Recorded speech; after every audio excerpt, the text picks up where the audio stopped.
નમસ્કાર દર્શક મિત્રો, ફાસ્ટ ન્યૂઝ ઇવનિંગ બુલેટિનમાં હું ઉદય રાવલ આપનું સ્વાગત કરું છું। બુલેટિનની શરૂઆત કરીશું ઉમરગામના મુખ્ય સમાચારોથી।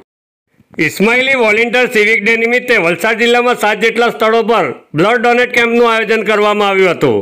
ઉમરગામ તાલુકાના સંજાણ ખાતે ધારાસભ્ય રમણભાઈ પાટકરની ઉપસ્થિતિમાં બ્લડ ડોનેટ કેમ્પનું આયોજન કરવામાં આવ્યું હતું।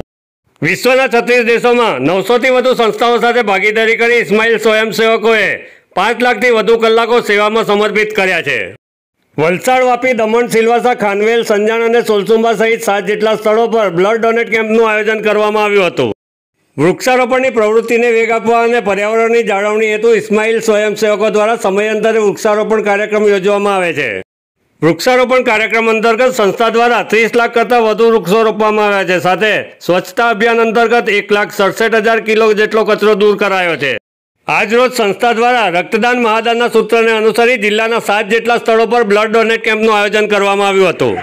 જન સેવા એ જ રાષ્ટ્રભક્તિ છે અને રાષ્ટ્રભક્તિ સાથે આજે ખૂબ આનંદ અને ગર્વથી હું કહું છું, ખોજા સમાજ એ રાષ્ટ્રભક્તિ સાથે આજે 7 જગ્યાઓ પર દક્ષિણ ગુજરાતની અંદર વાપીથી ઉમરગામ સુધી, દમણ અને સેલવાસ એક જ સ્થળે એક જ સમયે રક્તદાન કેમ્પ યોજી અને એક રાષ્ટ્રભક્તિની અંદર જોડાયા છે। આપણે સૌ જાણીએ છીએ કે રક્ત કોઈ ફેક્ટરીમાં ઉત્પન્ન થતું નથી અને રક્ત કોઈ જાતિનો ઉલ્લેખ થતો નથી। રક્ત એ રક્ત છે અને કોઈ પણ જ્યારે પણ મુશ્કેલીમાં જીવ હોય એને એક ટીપું પણ રક્તનું મળી જાય તો એ જીવ બચે છે અને એને જ આજે આપણે રાષ્ટ્રભક્તિ કહી શકીએ છીએ। રાષ્ટ્રભક્તિ સાથે રંગાઈને દરેક સમાજ સાથે ચાલે, રાષ્ટ્રની ઉન્નતિ થાય, સમાજની જરૂરિયાતની અંદર આપણે મદદ કરીએ, રક્તદાન કરીએ, એ જ મોટી ભક્તિ છે। અને ખૂબ અભિનંદનને સાથે આજે સંજાણના ખોજા સમાજ આ સંજાણ ગામે આ પ્રકારે રક્તદાન કેમ્પ યોજી અમને સાથે બોલાવી અને આ કાર્ય કરી રહ્યા છે। એના માટે એના મુખીને, એના કમિટીના મેમ્બરોનો, ગામના આગેવાનો, ડોક્ટરોને અને પત્રકારોને આ પ્રસંગે ખૂબ ખૂબ અભિનંદન આપું છું। ઇસ્માઇલી સિવિક ઇન્ડિયા તરફથી આપણા સંજાણ જમાતખાનામાં બ્લડ ડોનેશનનો કેમ્પ રાખવામાં આવે છે। આખા વાપી સંજાણ કાઉન્સિલમાં 7 સેન્ટર ઉપર બ્લડ ડોનેશનનો કેમ્પ રાખવામાં આવ્યું છે અને આપણું ટાર્ગેટ રહેશે કે વધારેમાં વધારે રક્તદાન આપણે કરીને લોકોને સેવા કરી શકીએ। આપણું ટાર્ગેટ 1000 યુનિટનું રાખવામાં આવેલું છે। આજે આપણી ત્યાં રમણભાઈ પાટકર, MLA ગુલાબભાઈ સરપંચ સાહેબ બધા આવ્યા છે। અમે સમાજ તરફથી કામળે સાહેબ, અમારા વોલેન્ટિયરો તરફથી એમનું ઘણું હાર્દિક સ્વાગત કરીએ છીએ અને સંજાણની જનતાને આહવાન કરીએ છીએ કે અહીંયા આવી બ્લડ ડોનેશન કેમ્પમાં સહભાગ લો અને રક્તદાન આ મહાદાન છે જેમાં તમે બધા આવશો તો અમને ખુશી થશે અને ખાલી આવો અને એક શુભેચ્છા આપો। રક્તદાન આપવું જરૂર નથી પણ આવો, અમારા ઓર્ગેનાઇઝેશન કેવી રીતનું કામ કરે છે, અમારા વોલેન્ટિયરો કેવી રીતે સેવા કરે છે એનું એક ઉદાહરણ અમે પ્રસ્તુત કરવા ચાહીએ છીએ। તો બધાને રિક્વેસ્ટ કરીશું કે તમે બધા આવો અને બ્લડ ડોનેશનમાં સહભાગી લો। હાલમાં સમગ્ર દેશમાં ચાલી રહેલા સફાઈ અભિયાનમાં વલસાડ જિલ્લા વહીવટીતંત્ર રેકોર્ડ સ્થાપિત કરવા જઈ રહ્યું છે। આગામી 2 ઓક્ટોબરે યોજાનાર સફાઈ અભિયાનમાં વાપી જીઆઈડીસી સહિત જિલ્લાની તમામ જીઆઈડીસીઓમાં ઉદ્યોગકારો અને કામદારો ઉદ્યોગોની આસપાસ સફાઈ કરી સફાઈ અભિયાનમાં જોડાય તે માટે જિલ્લા કલેક્ટરે આહવાન કર્યું હતું। સાથે જિલ્લાના તમામ નાગરિકોને પણ અપીલ કરી હતી। સ્વચ્છતા ત્યાં પ્રભુતા આપણે સૌ જાણીએ છીએ અને સ્વચ્છતા એ આપણા જીવનનો એક ભાગ છે અને એને આપણે અપનાવવું જોઈએ। જિલ્લા વહીવટી તંત્રએ આ વખતે મેગા સફાઈનું એક આયોજન કર્યું છે।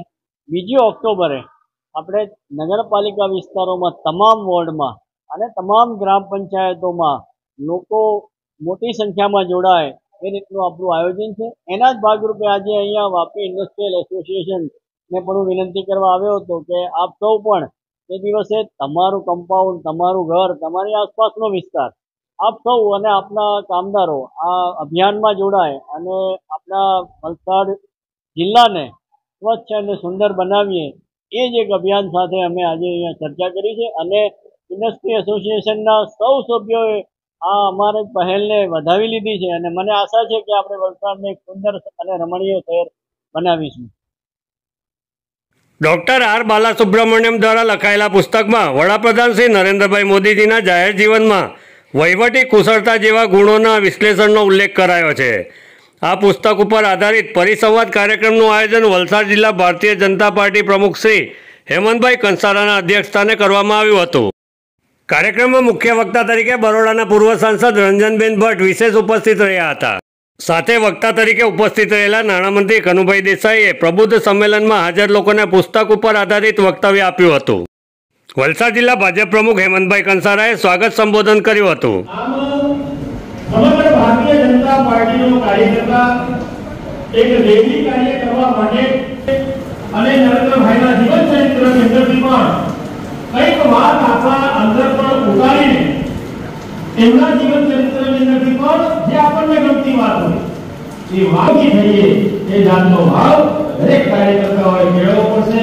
આમ વિશેષ વાત ન કરતા આપણા મુખ્ય વક્તા અસ્તુ ભારત માતા કી भारत माता की वंदे मातरम.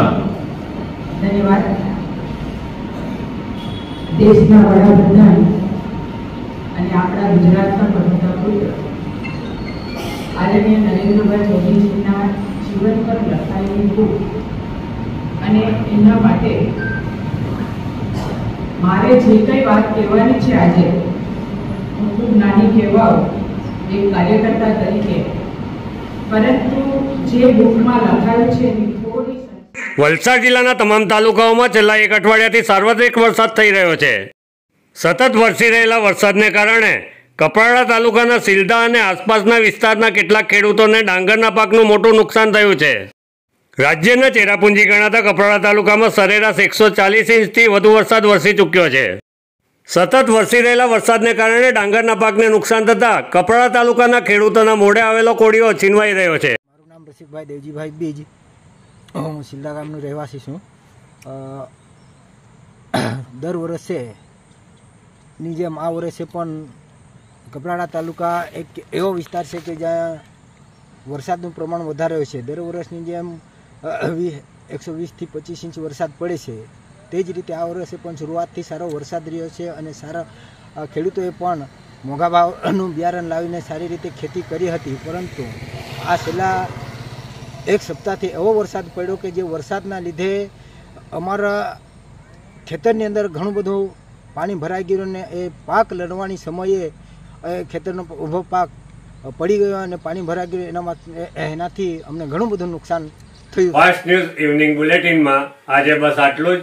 આવતીકાલે ફરી મળીશું. નમસ્કાર.